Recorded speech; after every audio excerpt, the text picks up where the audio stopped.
Olá, pessoal! Sejam bem-vindos ao nosso curso de Cálculo 1.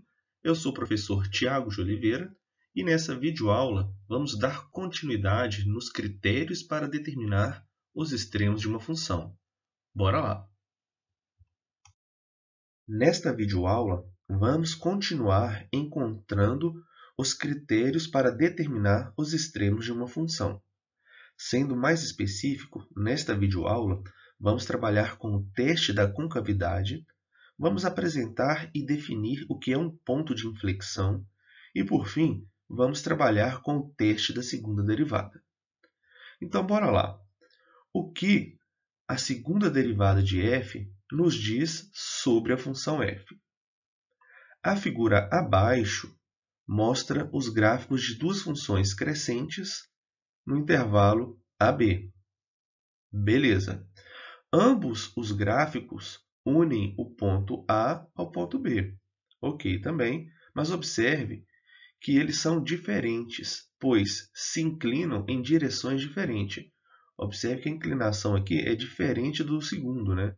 E como encontrar essa diferença entre esses dois tipos de comportamento? É uma boa pergunta. Já na figura abaixo, as tangentes a essas curvas foram traçadas em vários pontos. Então, observe que temos várias tangentes aqui de vermelho, tanto na figura da parte A quanto na figura da parte B. Agora, olhando para a figura da parte A, nós observamos que a curva fica acima das tangentes. E f, ou seja, a nossa curva, é chamada côncava para cima no intervalo AB. Olhando agora para a parte B, a curva fica abaixo das tangentes. E a nossa curva é chamada côncava para baixo em AB. Definição. Se o gráfico de f estiver acima de todas as suas tangentes no intervalo I, assim como na parte A do gráfico que apresentamos anteriormente, observe que a nossa curva está acima das suas tangentes no intervalo AB. Então, f é chamada côncava para cima em I. Beleza.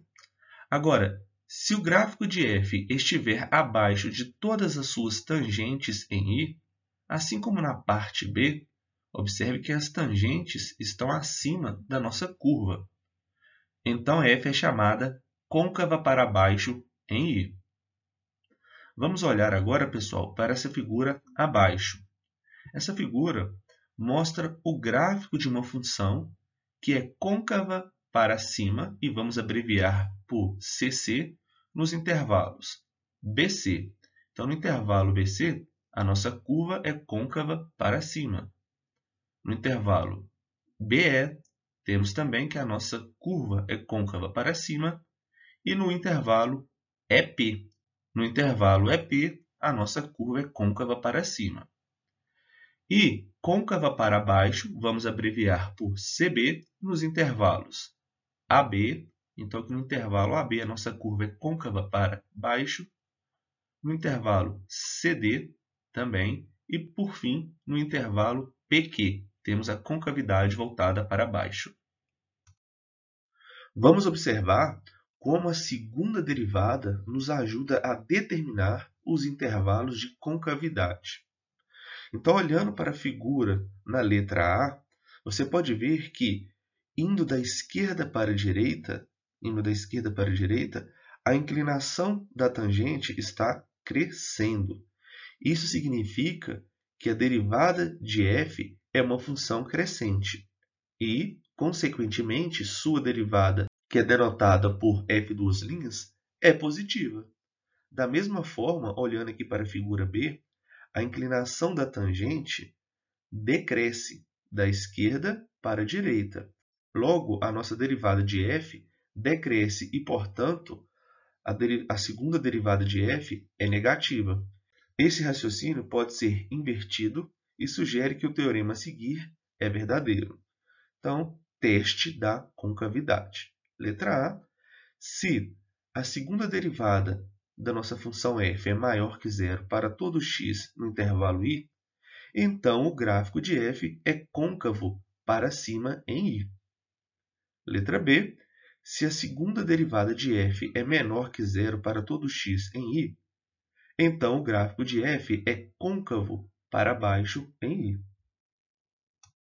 Vamos ver agora o que é um ponto de inflexão. Pessoal, podem existir pontos no gráfico de uma função em que a concavidade muda de sentido. Se ora a função é côncava para baixo e depois ela fica côncava para cima, então nós vamos ter os chamados pontos de inflexão.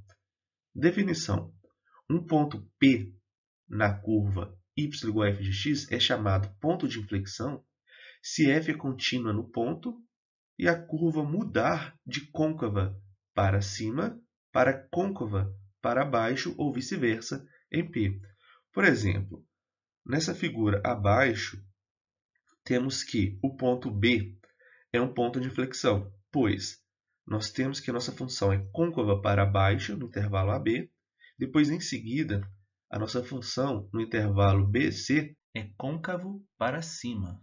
Então, B aqui é um ponto de inflexão, assim como C também é um ponto de inflexão, assim como D e P. Em vista do teste da concavidade, há um ponto de inflexão sempre que a segunda derivada mudar de sinal. Então, isso é importante. Exemplo: esboce um gráfico possível de uma função f que satisfaça as seguintes condições. Primeira condição: a derivada da nossa função f é maior que zero no intervalo de menos infinito a 1. A derivada da nossa função f é menor que zero no intervalo de 1 a infinito. Uma informação importante.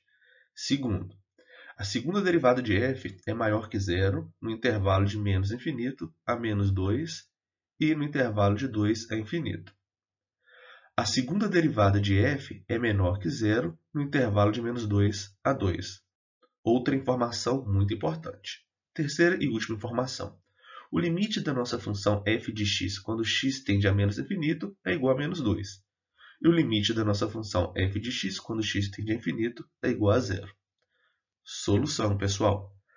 A primeira condição nos diz que f cresce de menos infinito a 1 e decresce de 1 a infinito. Lembrando novamente, né? A derivada da nossa função f é maior que zero de menos infinito a 1. Então, nesse intervalo, a nossa função é crescente. E no intervalo de 1 a infinito, a nossa função é decrescente, pois a derivada da nossa função é menor que zero. Beleza. Mas vamos analisar agora a segunda condição. Nós temos que f é côncava para cima no intervalo de menos infinito a menos 2, pois a segunda derivada dessa função é maior que zero nesse intervalo e também no intervalo de 2 a infinito, né? Então, a função f é côncava para cima de menos infinito até menos 2 e de 2 a infinito. E observe que ela é côncava para baixo no intervalo de menos 2 a 2, pois a segunda derivada aqui é menor que zero. Então, até agora, nós estamos só entendendo o que está acontecendo com cada uma dessas condições. Depois, nós vamos para o gráfico. Terceira e última condição, nós temos o seguinte, né? Sabemos que o gráfico de f tem duas assíntotas horizontais, pois o limite da nossa função f de x quando x tende a menos infinito é igual a uma constante. Então, significa que y igual a essa constante é uma assíntota horizontal. Temos aqui também, né, que o limite de f de x quando x tende a mais infinito é igual a zero. Então, y igual a zero também é uma assíntota horizontal. Agora vamos para o gráfico, pessoal. A primeira dica é traçar a horizontal y igual a menos 2 e y igual a zero. Nós vamos colocar uma linha aqui tracejada, tá? Então, nós vamos fazer o seguinte. O gráfico de f tende a assíntota no extremo esquerda, pois, né, o limite de f de x quando x tende a menos infinito é menos 2. Então, nós temos uma linha tracejada e a nossa função está aproximando dessa assíntota na medida que x tende a menos infinito. Da mesma forma, né, nós temos uma assíntota horizontal aqui em y igual a zero. À medida que x tende ao mais infinito, isso aqui aproxima de zero. Agora, olhando para a primeira condição, nós temos que a nossa função é crescente de menos infinito até 1 e decrescente de 1 aqui até o mais infinito. Da segunda condição, nós temos que a nossa função é côncava para cima de menos infinito até menos 2, beleza. E depois ela é côncava para baixo de menos 2 a 2. Depois de 2 a infinito, ela é côncava para cima. Então, observe que nós vamos ter dois pontos de inflexão. Aqui em menos 2 e aqui em x igual a 2. Vamos falar agora do teste da segunda derivada. Esse teste vai nos ajudar a encontrar valores máximo e mínimo de uma função. Então, vamos lá. Outra aplicação da segunda derivada é o teste a seguir para os valores máximo e mínimo. Ele é uma consequência do teste da concavidade. Então, o que fala o teste da segunda derivada? Suponha que a segunda derivada de f seja contínua na proximidade de c. Beleza. Na letra A, temos que, se a derivada da nossa função f em c for igual a zero e a segunda derivada da nossa função f em c for maior que zero, então f tem um mínimo local em c. Atenção, tá? Se a segunda derivada em c for maior que zero, então f tem um mínimo local em c. Letra B. Se a derivada da nossa função f em c for igual a zero e a segunda derivada da nossa função f em c for menor que zero, então f tem um máximo local em c. Então, resumindo, né, pessoal? É dada a função f, vocês vão fazer a primeira derivada e a segunda derivada.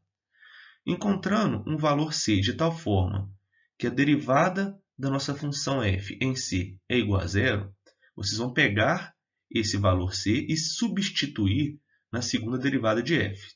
Se por acaso o resultado for maior que zero, então nós temos um mínimo local em c. Se esse resultado por acaso for menor que zero, então nós temos um máximo local em c.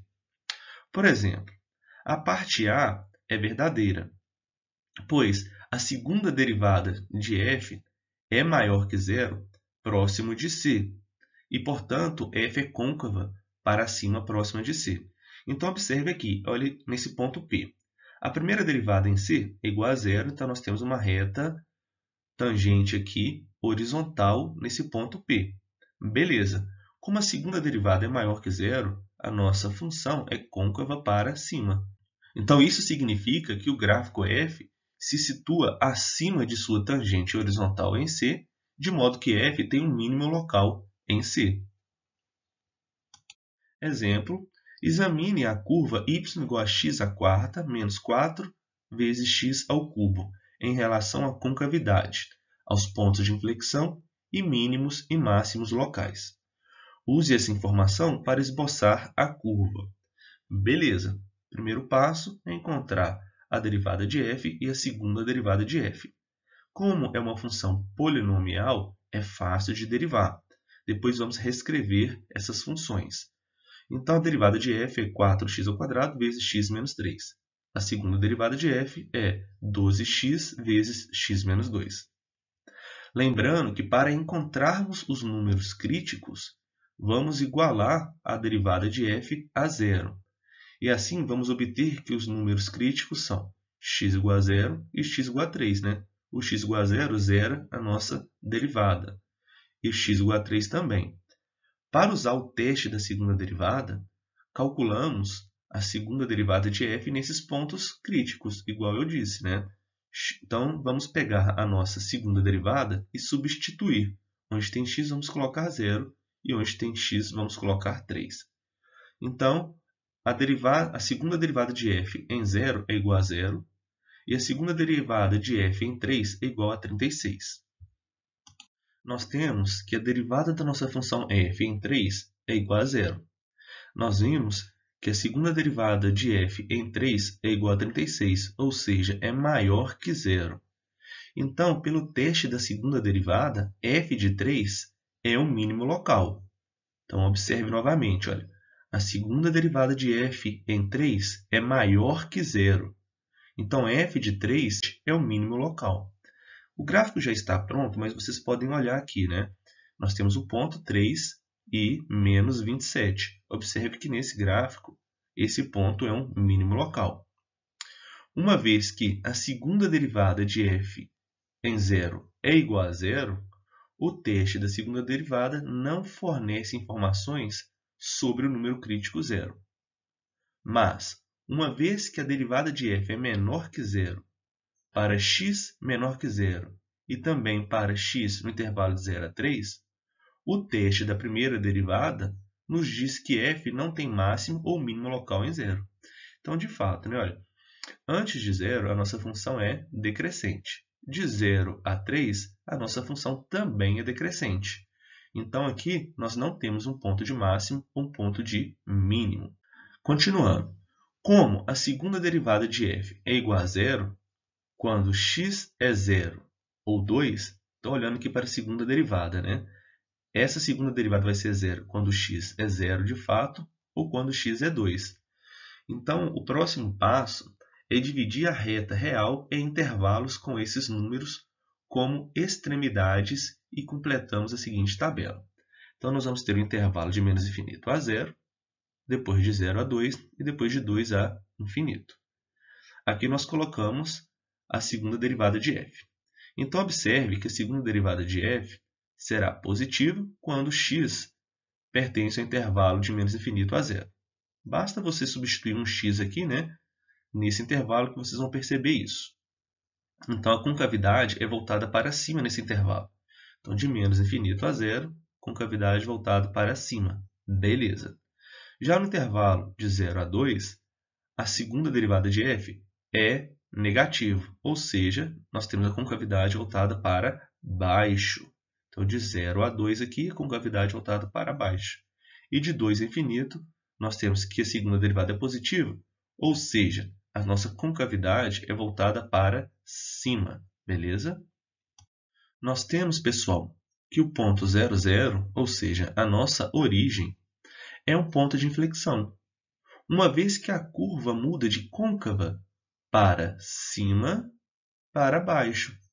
Nós temos também que o ponto 2 e menos 16 também é um ponto de inflexão. Observe aqui que no intervalo de 0 a 2, a nossa função é côncava para baixo e depois de 2 até o infinito, ela é côncava para cima. Usando o mínimo local, os intervalos de concavidade e os pontos de inflexão, esboçamos a seguinte curva, né? Então é isso, nós conseguimos analisar onde a função é crescente e decrescente, conseguimos olhar as concavidades da função e os pontos de inflexão. Então, através dessas informações, nós conseguimos esboçar esse seguinte gráfico. Pessoal, uma observação importante. O teste da segunda derivada é inconclusivo quando a segunda derivada de f em c for igual a zero. Em outras palavras, esse ponto pode ser um máximo, um mínimo ou nenhum dos dois, como no exemplo anterior, né? Esse teste também falha quando a segunda derivada de f em c não existe. Então, atenção, quando a segunda derivada de f em c for igual a zero ou não existir, nós não podemos afirmar nada em relação à extremidade da função, né? Em tais casos, o teste da primeira derivada deve ser usado. De fato, mesmo quando ambos os testes são aplicáveis, o teste da primeira derivada é frequentemente mais fácil de aplicar. Beleza, vamos ver um exemplo. Esboce o gráfico da função f de x igual a x elevado a 2 terços vezes 6 menos x elevado a 1 terço.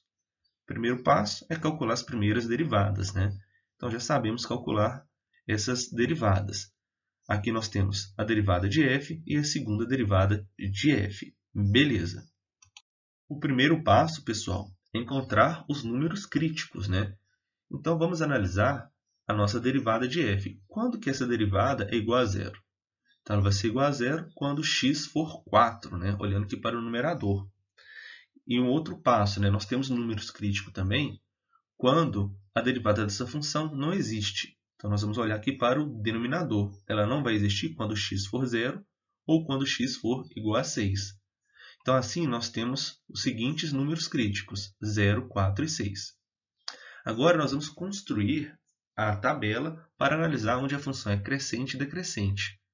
Então, na reta real, vamos colocar ali, né, os valores de 0, 4 e 6. Então, temos os seguintes intervalos. Valores de x, que são menores que 0, de x de 0 a 4, os valores de x de 4 a 6 e os valores de x maiores que 6. Então, quando x é menor que 0, este primeiro carinha aqui, 4 menos x, é positivo. O x elevado a 1/3 é negativo. O 6 menos x vai ser positivo. Então, nós temos o que? Olha, mais vezes menos, menos. Vezes mais, menos. Então, a nossa primeira derivada vai ser o quê? Negativo. Você pode olhar aqui, né, para a nossa primeira derivada. Né? Nós vimos que esse valor aqui, quando x for menor que 0, vai ser positivo. Já esse segundo aqui, o x elevado a 1/3, é negativo. E esse outro carinha é positivo. Então, menos vezes mais dá menos. E mais dividido por menos dá menos. Ou vocês façam igual eu fiz, né? Multiplicando direto também vai chegar no mesmo resultado. Se deu negativo, significa que f é decrescente no intervalo de menos infinito a 0. Vocês vão fazer isso para todos os intervalos, olhando cada parte aí da função. Beleza, então agora sabemos onde a nossa função é crescente e decrescente. Para encontrarmos os valores extremos locais, usamos o teste da primeira derivada. Uma vez que o sinal da nossa derivada de f muda de negativo para positivo em 0, então observe que ela muda de negativo para positivo aqui em 0. Ou seja, o f de 0 igual a 0 é o mínimo local. Já que o sinal da nossa primeira derivada muda de positivo para negativo em 4, de positivo para negativo em 4, f de 4, que é igual a 2 elevado a 5 sobre 3, é um máximo local. O sinal da nossa primeira derivada não muda em 6. Observe que aqui está de menos para menos. Então, não há nem mínimo nem máximo aí. O teste da segunda derivada, pessoal, poderia ser usado em 4. Mas observe que ele não poderia ser usado em 0 ou 6, uma vez que a segunda derivada não existe aí. Olhando para a nossa segunda derivada, né? Aqui a nossa função não está definida em x igual a 0 ou x igual a 6. Então, o teste da primeira derivada foi mais vantagem aqui. Agora, vamos analisar a concavidade da nossa função em alguns intervalos. E, para isso, precisamos examinar a expressão da segunda derivada de f. Observe que x elevado a 4 sobre 3 é maior ou igual a 0 para todo x real. Assim, temos que a nossa segunda derivada é menor que 0 para... Se o x for menor que 0, aqui vai ficar positivo. E observe que aqui vai ficar também positivo. Temos o menos 8 no numerador. Então, a nossa segunda derivada será menor que 0. E ela também será menor que 0 quando x estiver entre 0 e 6. Aqui será positivo, e quando x estiver entre 0 e 6, esse resultado aqui vai dar positivo, só que tem o menos 8 aqui na frente, né? Então, a nossa segunda derivada é menor que 0. Agora, a nossa segunda derivada será maior que 0 para x maior que 6. Quando x for maior que 6, ó, esse cara aqui fica positivo. Esse cara aqui vai ficar negativo. Então, positivo vezes negativo, negativo. Com o negativo do numerador, fica positivo. Logo, f é côncava para baixo nos intervalos de menos infinito a 0 e de 0 a 6. E é côncava para cima em 6 a mais infinito. E o único ponto de inflexão é o ponto 6 e 0. Então, vamos olhar para o gráfico. Nós acabamos de ver que ela é côncava para baixo de menos infinito a 0 e de 0 a 6. De 0 a 6. E é côncava para cima de 6 a infinito. Então, onde que a nossa função muda a concavidade, né? De cima para baixo ou de baixo para cima? Apenas no ponto 6 e 0. Antes é côncava para baixo e depois é côncava para cima. Então, nós temos um ponto de inflexão. Observe também que a curva tem tangentes verticais no ponto 0, 0 e no ponto 6 e 0, pois o módulo da nossa derivada tende a infinito quando x tende a 0 e quando x tende a 6. Então, essa é uma observação importante também. Pessoal, então é isso. Os slides foram elaborados com base nas notas de aula do livro Cálculo Volume 1 do Sturt. Um grande abraço e até a próxima!